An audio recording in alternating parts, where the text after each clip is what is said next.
On this episode of the Press Rewind Prince Lyrics podcast, I'm going to cover a couple of tracks that Prince wrote in 1985, but eventually went to someone else to record, and then ultimately release.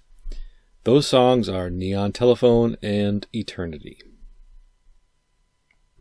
Both tracks would have been eligible for the Originals project that was released in 2019, but if the Prince estate ever determined it a worthy endeavor to consolidate these less than or these lower tier Prince penned, others performed songs for an Originals Part 2, these would be excellent choices.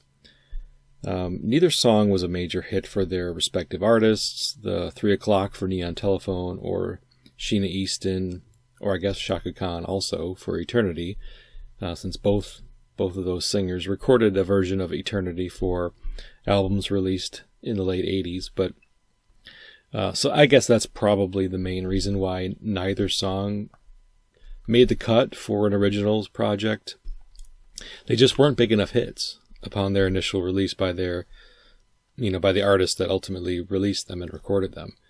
And, honestly, I had never heard that 3 O'Clock song, Neon Telephone, back in the 80s when it was released, and I never even heard that Sheena Easton song. I was used to her early to mid 80s radio hits like Morning Train and Sugar Walls and Telephone, and then of course by the time that she duetted with Prince on You Got the Look, that was more or less the last time I heard her or saw her on MTV. If Eternity was played on MTV, which I did watch the video for, so there's obviously a video for it, I don't remember ever seeing it, and the fact that it didn't really do much on the pop charts kind of speaks to its non-status as a hit song. Nonetheless, these two songs were, recorded around the same time, mid to late 1985, and I think that they're worth covering here because Prince's original versions are available. They've been leaked over the years, and while the estate has never officially released either version, we've got them, so we're going to cover them. With Neon Telephone, the original Prince demo was recorded in July of 1985 at his Washington Avenue warehouse studio in Eden Prairie, Minnesota. This original 85 demo is the version that's been widely leaked and the version I will be using for this episode. With that said, Prince did return to the studio, Sunset Sound in Hollywood to be exact, to record a new mix of the track with telephone sound effects added, which is likely that mid-January 1986 version that you'll find listed on Prince Vault or in the Parade and Sign of the Times Studio Sessions book. This version is also leaked, not maybe as widely leaked, but you can find it. You can find what I believe, and I think what is widely believed to be the January 86 version out there. So I'll put both versions on the episode webpage for listeners to decide which they prefer. And the lyrics on both versions are the same. So, the background vocals by Wendy and Lisa and Susanna are there in both versions. I think there's just some, like I said, some additional elements added to that 86 version. And interestingly enough, even that 3 O'Clock version recorded a couple of years later, after the Revolution's disbanding, included newly recorded backing vocals by Wendy and Lisa.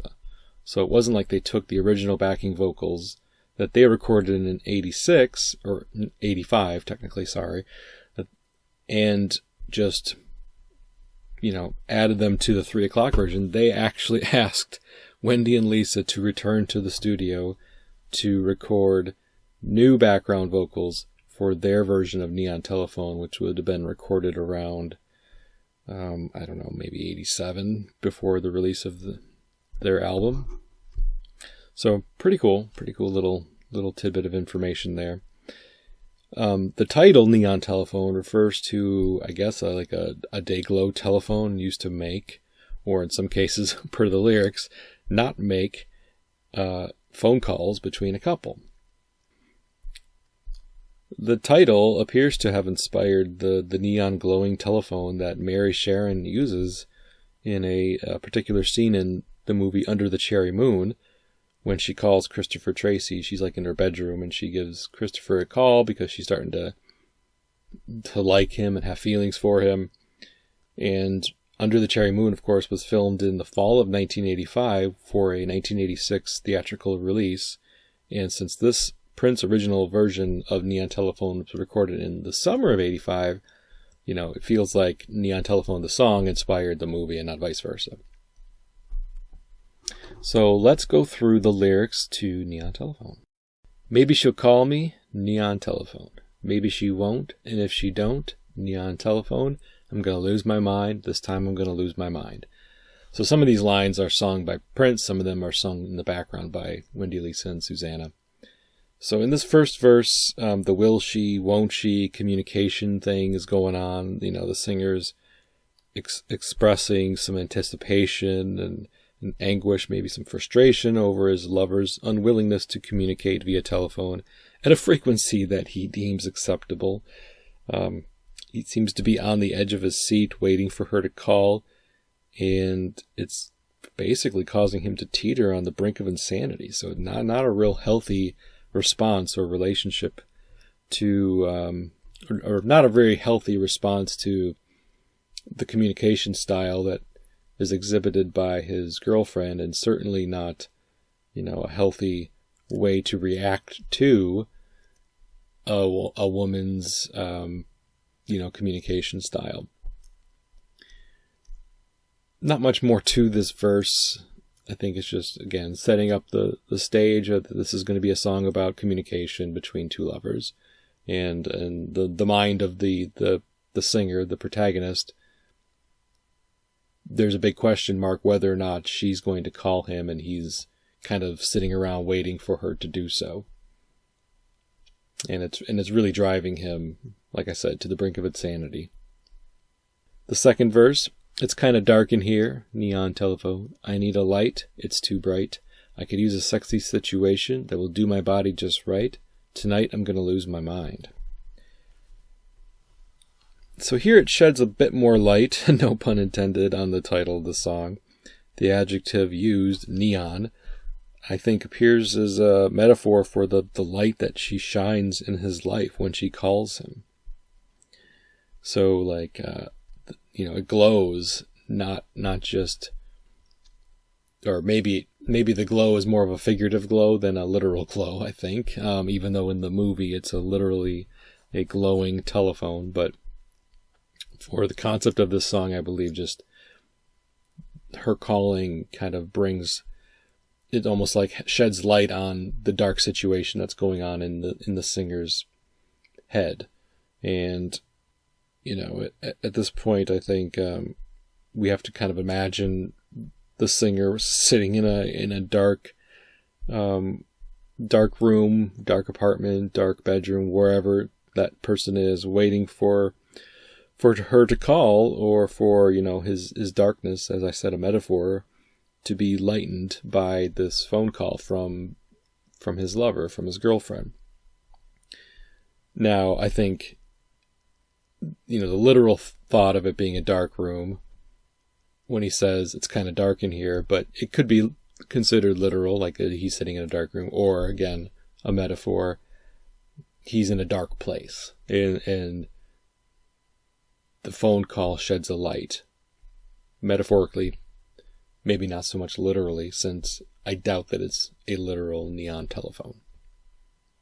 The sexy situation referred to here, I think, simply is just a reference to kind of a flirtatious phone call that maybe this will evolve into. Maybe he's arranging a rendezvous with her via the telephone. All possible meanings, but he's gonna lose his mind here. But I think in this case, in this verse, he's not gonna lose his mind in a destructive manner. But since it precedes, or since the preceding lines talk about a sexy situation that will do his body just right, I think him saying, I'm going to lose my mind here is more, I'm just going to kind of go crazy with my girl and have a quote-unquote sexy situation with her.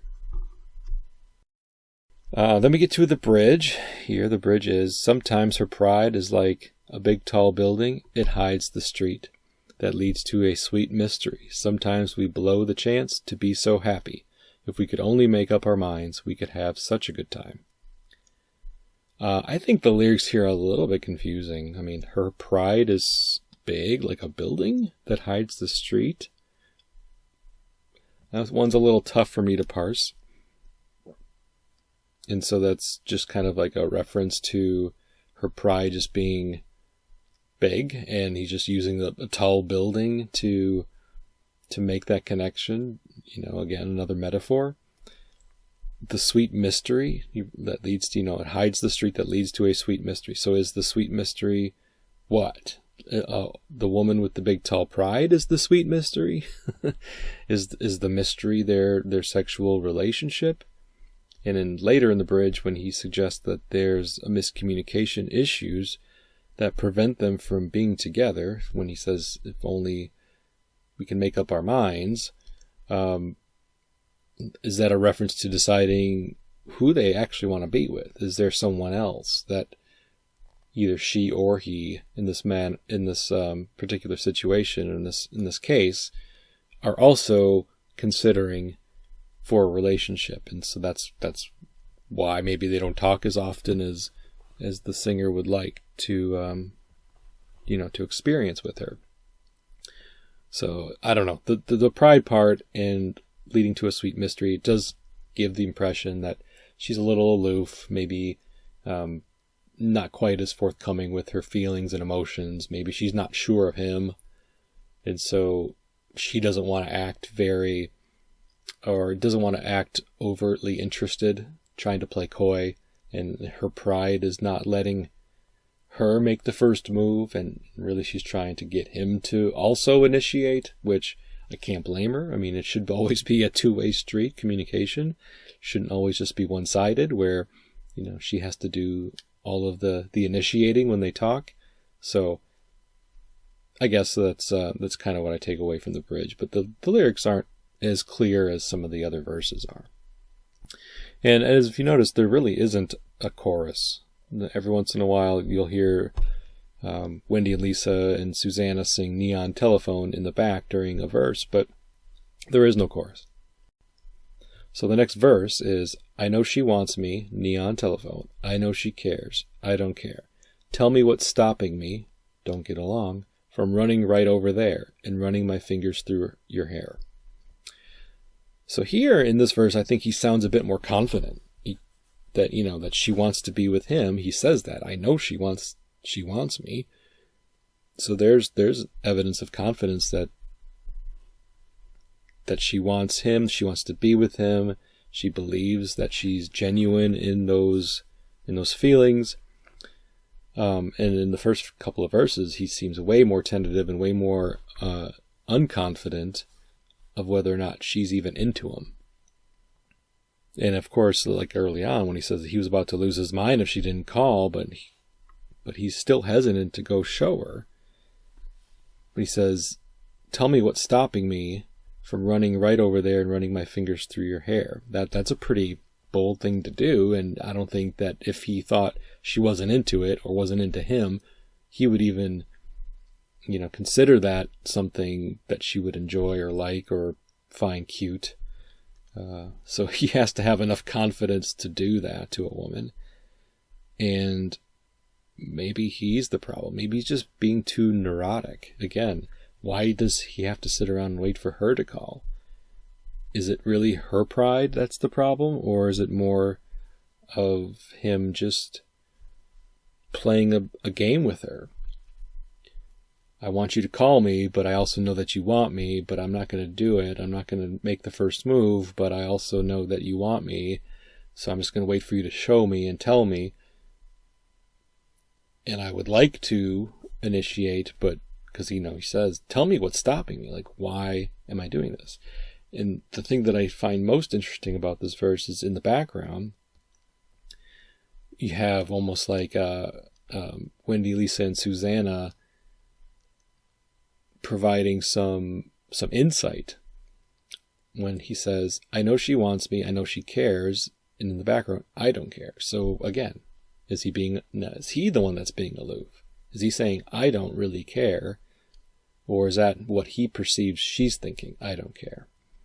And tell me what's stopping me. Don't get along. So is that saying that they don't actually get along and he's answering his own questions in his head? What's stopping me from running my fingers through your hair? Well, we don't really get along that well. So, yeah, this is an interesting relationship that these lyrics are painting. Moving on to the fourth verse. I'm going crazy. Yes, I am. Neon telephone. Why can't you understand? He needs to change. I can't stop thinking about you, baby. This time I'm going to lose my mind. This time I'm going to lose it. Okay, so the women saying he needs to change. Again, these are lyrics sung by the women, the background vocalists. He needs to change. So this is really kind of making it more explicit that the singer needs to wise up and take the relationship more seriously, not the woman. The song kind of pulls the rug out from underneath the listener by thinking at first that she's the problem, she's being aloof, she's the one that's not being communicative, but really it sounds like he's the problem. Take the initiative to call her. How about that? How does that sound? And part of me, like I said, wonders if the women's vocals are meant to be like some sort of inner dialogue that he keeps referring to him going crazy and being crazy. Is he actually crazy? I'm starting to think maybe he is. Not just using that term loosely or metaphorically, like he might literally have mental issues. Especially later in the song when they're almost talking to the listener and letting us know as listeners what's actually going on. They don't get along. He needs to change. Things like that. That he doesn't care. Okay, well, if that's the case, then the problem is you, buddy. The problem is you, not her. And then he decides to switch up the music after the fourth verse and do a spoken word section where he chastises her for not calling him. He says things like, why can't you call me, baby? Pick up the phone. You know your little prince can't be alone. And I need some of your sweet, sweet. And he trails off. How come you didn't call? You think you're too good or something? Can I talk to you? Are you alone? Yeah, so here it sort of reminds me a little bit of No Call You from the 1999 era, and just how it's about somebody waiting by the phone, and also how come you don't call me anymore is another great example, because he talks about, it's just one lousy dime, baby, like why can't you call me? And here he's kind of repeating some of the similar lines, the same sentiment about waiting by the phone, waiting for somebody to call. I'm not going to call you, you have to call me. Why can't you pick up the phone? How come you don't call me anymore? Neon Telephone is just another one of those songs in the No Call You, how come you don't call me anymore vein. So at this point I'm going to read a little bit from the Parade and Sign of the Times era book about this song. Prince also worked on a playful song he'd written called Neon Telephone, backed by the Revolution with Bobby on tambourine. The track is another song about a long-distance relationship, a theme he'd visited in Bedtime Story, 17 Days, I Love You a Million Miles, and How Come You Don't Call Me Anymore. The title was likely inspired by a telephone that he owned that would become a prop for the Mary Sharon character in Under the Cherry Moon. As Susan Rogers recalls, I remember the telephone that he had. It was one of those clear-bodied ones where you could see the wires and the different colored components inside it. When I think of the song, I think of that telephone in his home office in the house on Kiowa Trail. Neon Telephone was just one of those many things that we just churned out one after another. But what a hook, what a hook. It is likely that Neon Telephone contained no lyrics by the end of this session, so an instrumental version was committed to cassette so Prince could flesh out the lyrics. Status: Neon Telephone was not released by Prince, but would be given to Paisley Park Records artist 3 O'Clock for their album Vermilion in 1988. Alright, so I'm also going to read the entry from early 86. For the first 2 hours of the sessions, Prince continued to mix multiple tracks that likely included Neon Telephone. Then he lists some other songs: Splash, Teacher Teacher, Venus de Milo, and An Honest Man for consideration in the movie. Many of these either contain Claire Fisher's orchestra or were mixed as an instrumental. And there are several additional dates where Neon Telephone was worked on in mid-July and also again in January. Mid-July 85 and January of 86. So I guess you have to assume that at some point lyrics were added and sung. It doesn't exactly say specifically which date. The Thursday, July 18th, 1985 entry says, as he did with Love or Money, Neon Telephone was also written for Mary Sharon, the female lead in Under the Cherry Moon, but it would ultimately not fit in the context of the movie or soundtrack album. During this session, Wendy and Lisa updated the mix of Neon Telephone. After midnight, they also produced a mostly instrumental mix of Love or Money. So, again, just more working on the song. This song had a lot of entries in this book because I guess it was worked on multiple times throughout basically the 6 months, July 85 to January 86. But there's a couple of different mixes available that you can find streaming on YouTube. It's an enjoyable enough song, and the 3 O'Clock version is not amazing, but nothing wrong with that band. I mean, that band has some good music. I just don't think this was a great fit for them, personally. Alright, so just for the sake of time, I'm going to move on to Eternity. Eternity was recorded in early December of 1985 at Sunset Sound Studios, with additional mixing in mid-January of 86, also at Sunset Sound. The song was then given to Sheena Easton to record sometime in 1986 for her 8th full-length LP, No Sound But a Heart. That album would be released in the summer of 1987, around the same time that her collaboration with Prince from Sign of the Times, You Got the Look, was being released as that album's 3rd single, after the title track and If I Was Your Girlfriend. Sheena Easton's Eternity was released as that album's only single, but was not much of a crossover success, as I had alluded to before. Now, Chaka Khan then took a stab at the song and covered Sheena's version of Eternity because, again, even though Prince and Chaka had a relationship, a professional relationship, I don't believe he given that song to 2 different women within a year's span to record. My understanding, especially since Eternity was released as a single from Sheena's album, that Chaka chose to cover it. So it's like a cover version of Sheena's version. And this was released on Chaka Khan's 8th album, so both of them used the song for their 8th albums in their respective catalogs. Solo album. I assume that doesn't mean Chaka and Rufus, but just Chaka's solo stuff. And the album was titled CK, and it was released in 1988, so a year after Sheena's version was released. Because Jill Jones's backing vocals can be heard on the Prince original version, there's also a theory that this was considered for her 1987 self-titled debut on Paisley Park Records, but I don't know if that's been confirmed or if it's just an estimation or prediction. And Prince Vault also mentions that it was offered to model turned singer and actress Vanessa Williams, but her record deal fell through at the time, therefore this song was never recorded by Vanessa. Okay, so let's go through the lyrics of Eternity. Seems like eternity since I've been in your arms. A multitude of colorless hours pass. I crave the life inside you. It keeps me from harm. I only pray that it's not just another God.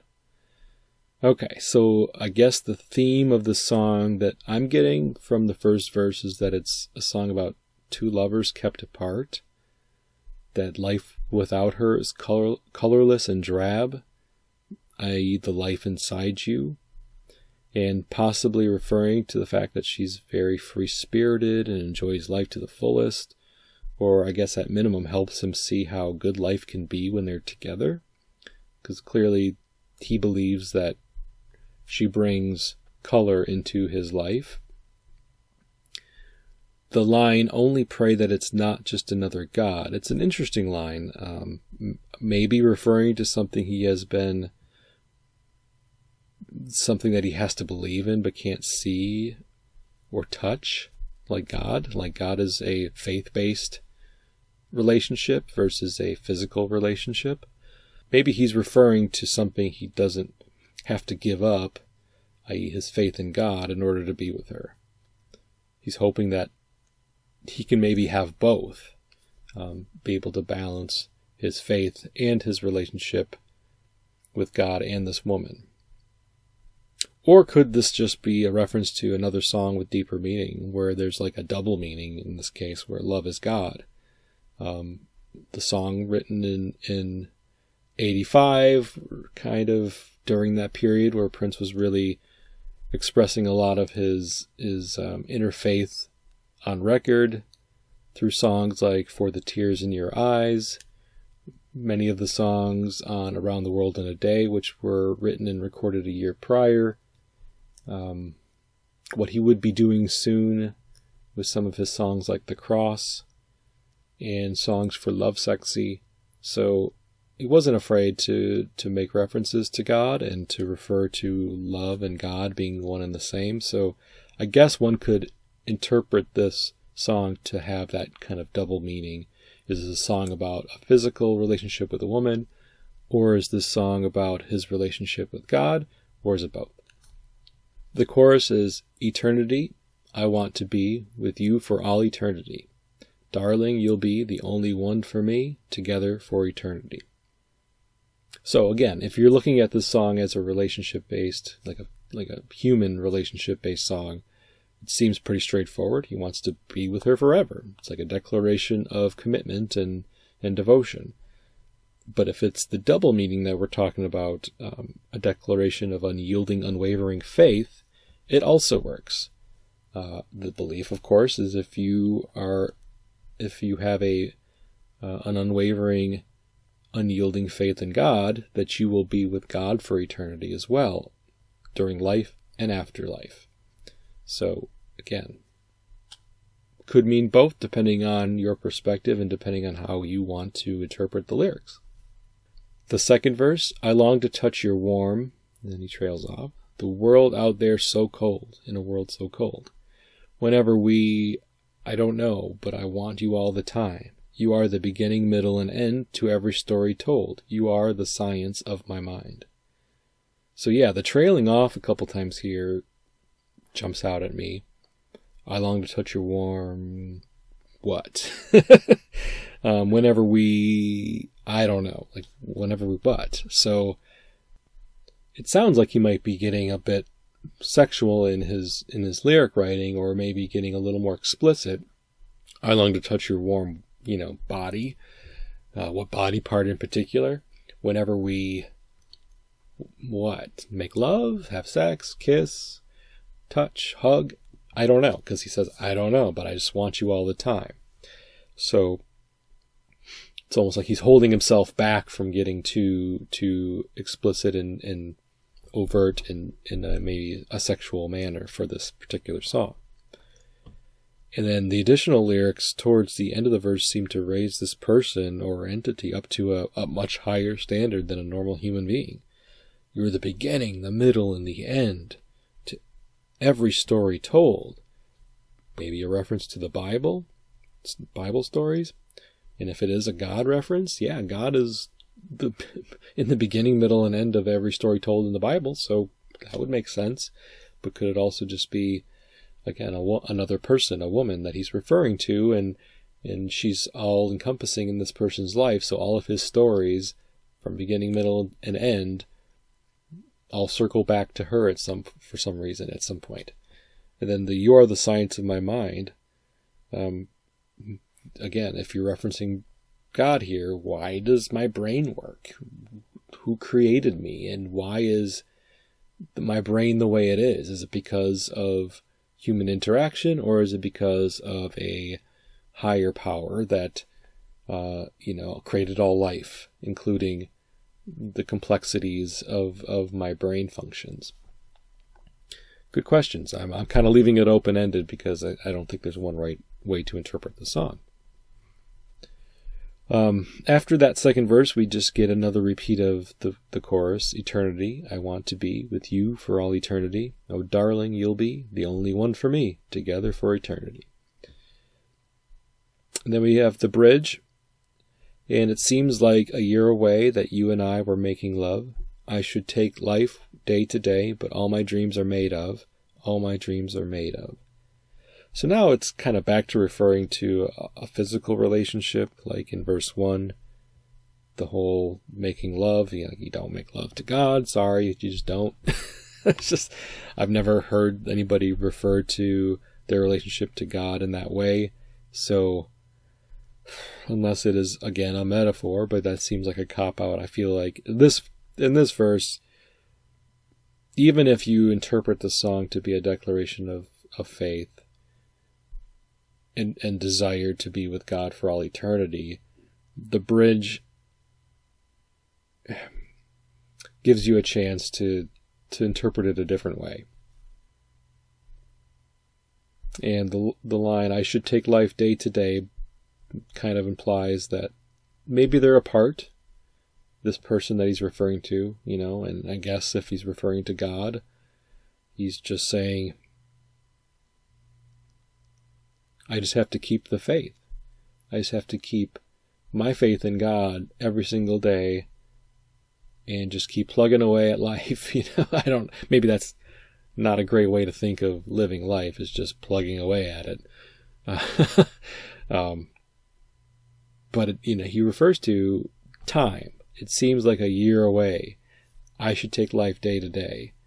So there's been some time that have passed, whether or not it's time between visits with his loved one, or time that he's maybe been away from his faith or has taken breaks from declaring his devotion to God. Maybe a while since he's had an intimate moment with God.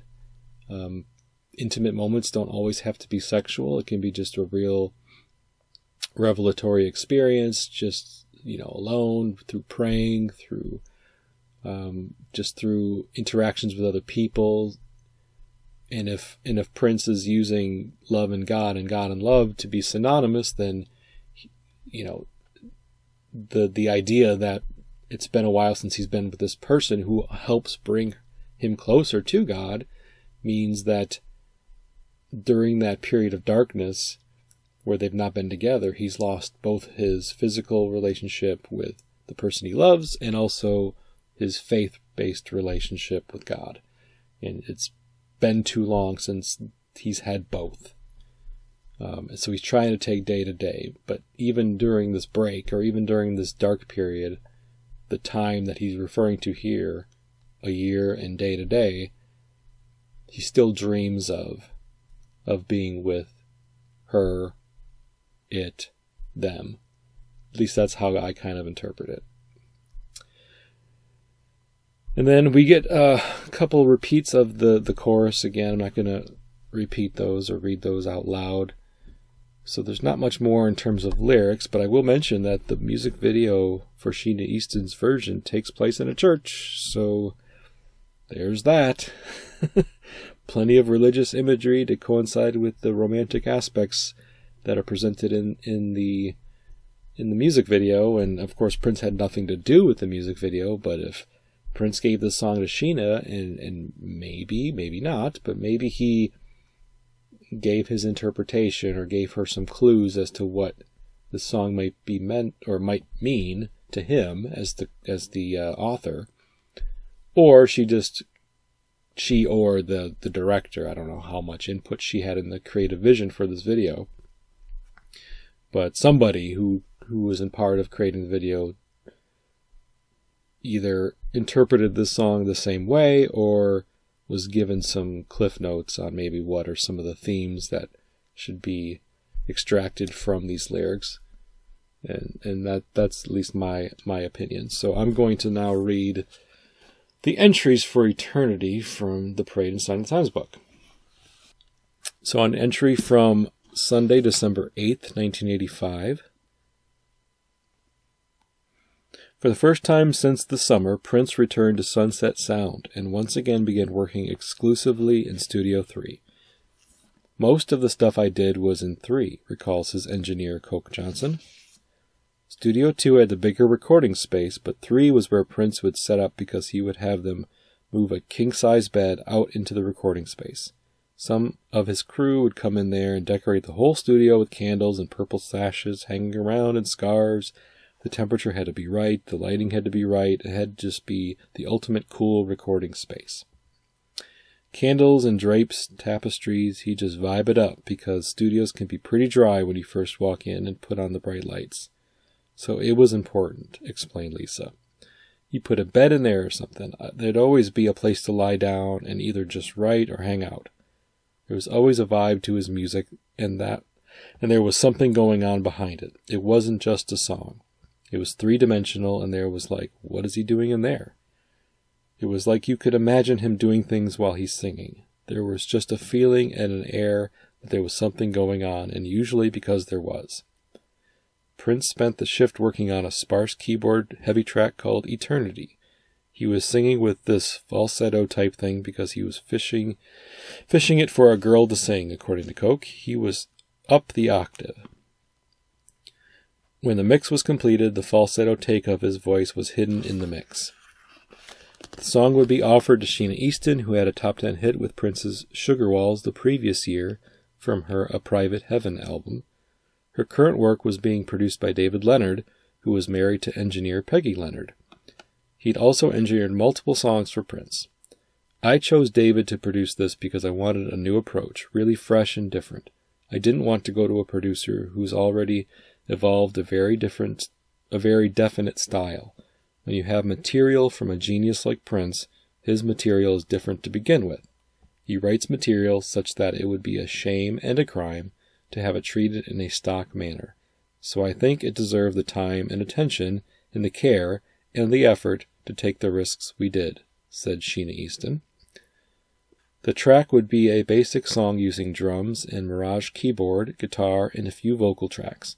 When it was released by Sheena, Prince was credited as Rocker Happy Feller on keyboards and Freddie the Phantom on guitar. Eternity was included on Sheena Easton's 1987 album No Sound But a Heart. In June 1987, it was released as a single, which failed to chart. Another entry from March of 1986 that refers to Eternity in the book. March 6th, to be exact, Sheila E. was on tour promoting her second album, and Prince joined her on stage at the Universal Amphitheater to perform on Head, a cover of Janet Jackson's What Have You Done For Me Lately, Holly Rock, Kiss, and a duet with Sheila on A Love Bazaar. After the show, Prince met up with former Miss America Vanessa Williams, who was going to sign with Capitol Records to record an album to be produced by George Clinton. Alan Leeds recalls the conversations that inspired this meeting. George was looking for material and wanted to know if Prince would be interested in submitting some material to produce Vanessa Williams on. I went to Prince and he gave us a couple of unreleased Jill Jones songs. And there's the Jill Jones reference. Eternity and Euphoria Highway. They were backstage and I think that's when I gave them the tape. The long and short of it is she never signed with Capitol. He never produced her. The whole thing just kind of went away. Of the two songs, Euphoria Highway remained unreleased during Prince's lifetime. Eternity was then offered to Sheena Easton, who recorded it and released it in 1987 on No Sound But a Heart. So there you go. That's again the other reference and rumor about it being a Jill Jones song. Right there. Okay. So, Originals 2 project, not 6 years later, still haven't seen it. Probably never will. I'm kind of losing a little bit of faith in the existing Prince estate, on getting stuff out to us.